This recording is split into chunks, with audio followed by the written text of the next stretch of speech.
Well, great job. Interesting conversation to watch. So let me share with you what the experts say what one should do with these items given the situation that you were in. Okay, so the number one most important thing that they categorize is the wood matches. Okay. We're close.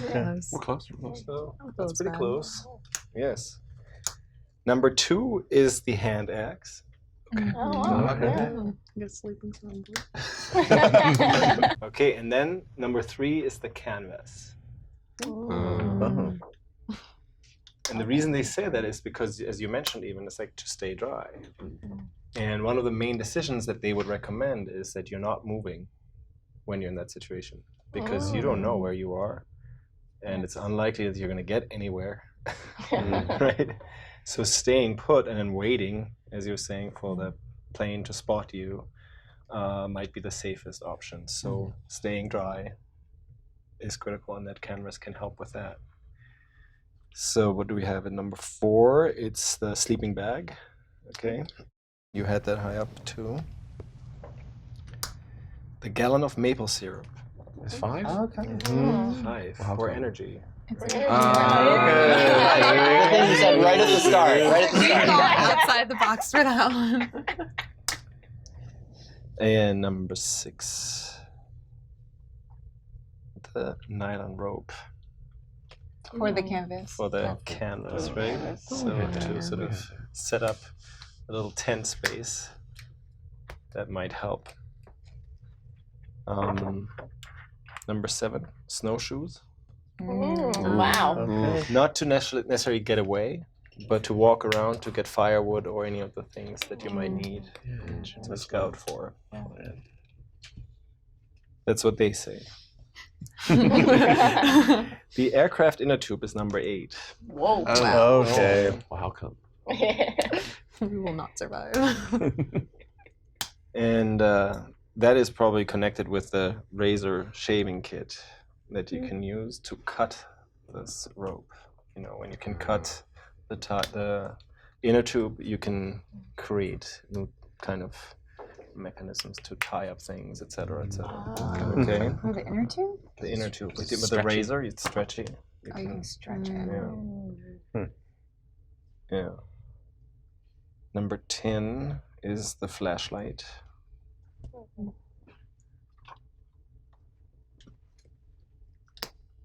Number 11, the rum. That's pretty close. How come?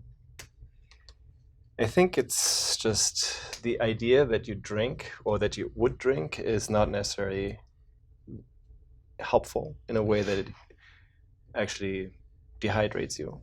Okay, and then with the water that's cold, as you were saying, it's actually gonna cost you energy. So this may be something for fire or something else, but it's really not that helpful. Where are we? 12, the wind-up alarm clock. What are you going to use that for? Setting an alarm. Well, it does, yeah, if you can. And then you were mentioning that, yes, you can use it as a compass in the context. And so why is the compass not higher is because up there, the magnetic poles don't really... I really thought about that too. Yeah. So that's 13 is the compass.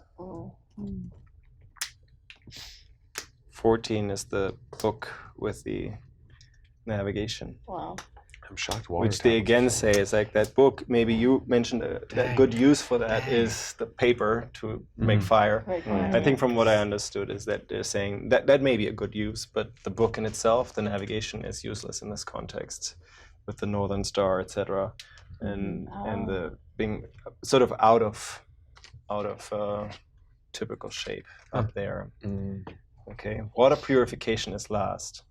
As you were mentioning, the water is pretty clean. And so you wouldn't need that there. Okay. So that's the expert ranking. And we did this ranking while you were doing this. You individually did your own rankings. And then we did the team ranking. Okay. So Shelley, you had a 76 difference score. Shelley? Parker, you had 66. Nathan, 50. Okay. That's the best. Oh. Because you have the lowest difference difference. score. Difference. Yeah. Gotcha. Yeah. Patrick, you had 58. Okay. Caitlin? Yeah. You have 70. And Caroline, you have 70 as well.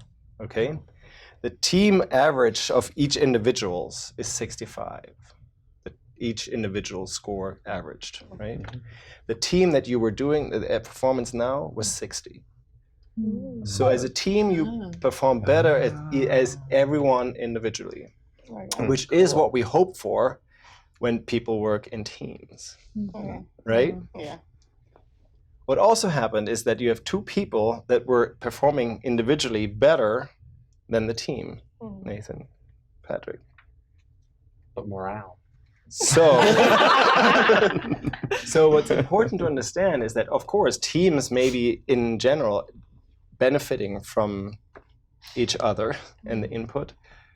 And the ideal performance of a team is that each member is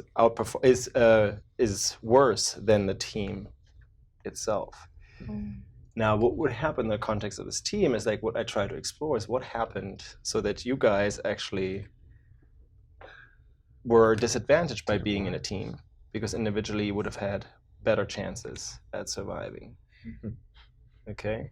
I'm just going to throw this in there. What happened in the conversation in some way where you can point to this? Did we steamroll you? I didn't feel steamrolled.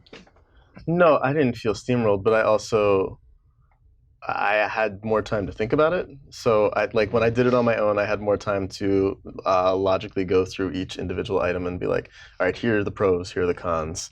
And in this context, because we had a limited amount of time, and because I'm the type to also take into other people's opinions, so like it doesn't have to be my opinion, so then like that will influence the final outcome for me. So I think there's less time and people. Yeah. Right. And this is an important insight, right? That sometimes we are polite, or we say we want to listen to everybody.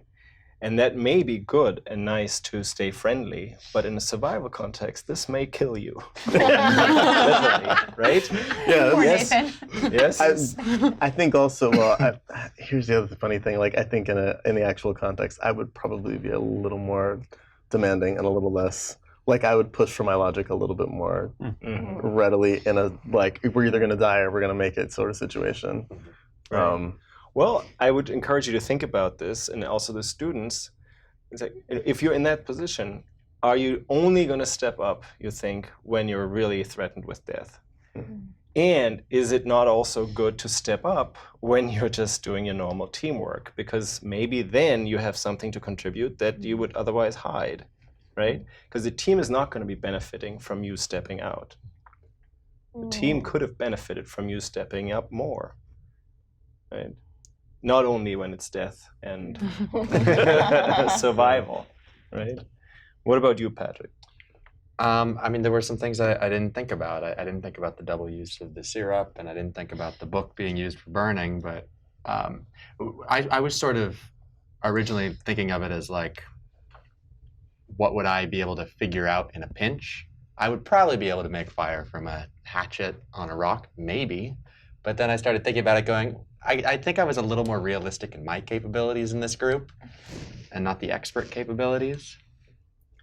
But I allowed myself to get talked into some things that I didn't necessarily agree with, I think. It's important to also understand that it's like, yes, oftentimes we try to be nice, right? And actually conflict is quite good and quite helpful in the context of high-performing teams. It doesn't mean like interpersonal conflict, but like a kind of task-oriented conflict, we call it. It's like, okay, you know what? I don't really understand your reasoning, etc., etc. Can you help me understand why? Right? And there were a couple of instances when you were pushing for the purification tablets, right? And it was still, I think, pretty high. What do you think happened there? Was her argument not convincing? What was going on? I'll be honest, that was the one thing I wasn't budging on because I didn't know that water was more pure up north. I thought that was a misconception, but I guess it's not. And what about you guys? I think I was more willing to get it. I didn't think it would be that low, but I didn't want it to be like first or second, because I agreed with that. But it was one of those things like, oh, well, we should have it just in case, just to be safe, I think. Okay. I was thinking that, again, I didn't think it would be that low, but I myself knew that there are different organisms that thrive in like really hot or really cold environments. So I thought that either way we would need some type of purification system for water, but apparently not. So Right. And, Not as and much, at not least. everybody is an expert, clearly, right? But sometimes it's just, are we convinced by an argument or not? And are we just sort of glossing over it or not, right? And so, yeah, no, it's just important to understand, I think, for the team dynamics. Any other thing that comes up when you just sort of experience this and witness your score overall? You did better as a team, right? You did a lot better as a team. I think sometimes to your point, sometimes it's hard to separate between wanting to be nice and separate it, like not making it personal. So yes, would I have fought more? But again, I don't know these guys super well, and so I didn't want to come across as a jerk, as I didn't want it to seem like I was attacking their personal decisions or their line of logic and making it seem like I didn't think they were intelligent. I think they're all intelligent, but at the same time, it's finding that balance between how far do I push, because of the concept versus like when's this going to start infringing upon people's personal, Yeah, a lot of the argument, especially with the water tablets, was like, well, I know this, well, I know that. So that discussion kind of became whose personal knowledge or personal experience do we trust more, as opposed to just like the hard, cold facts, which was tough to take away the interpersonal connection. Right, and that's important to understand, that those oftentimes are mixed together in a traditional setting, but then when you enhance your team working capabilities, you can potentially distinguish what is something that is factual based and actually content or task related, and what is personal related and maybe relationship related, right? And so in many teams, in many situations, you're actually working with people you don't know well. And knowing people well could actually be a problem too, right? So it's not really related to how much you know people.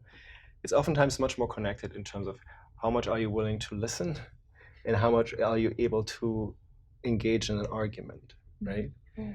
And so that's where oftentimes I think much of the intelligence that you had could have come out in a way that you would have even done better, right? Especially with you two suggesting some of the things. And I don't know what it was that you said that got you such a good individual score, but do you remember what you would have placed differently than the group? I had the maple syrup pretty high. Okay. I had I think it was the rope and the canvas that sort of made a difference. So if that was higher up. Yeah, I had the canvas pretty high. I think it was either 5 Do you remember why? Yeah, just dry.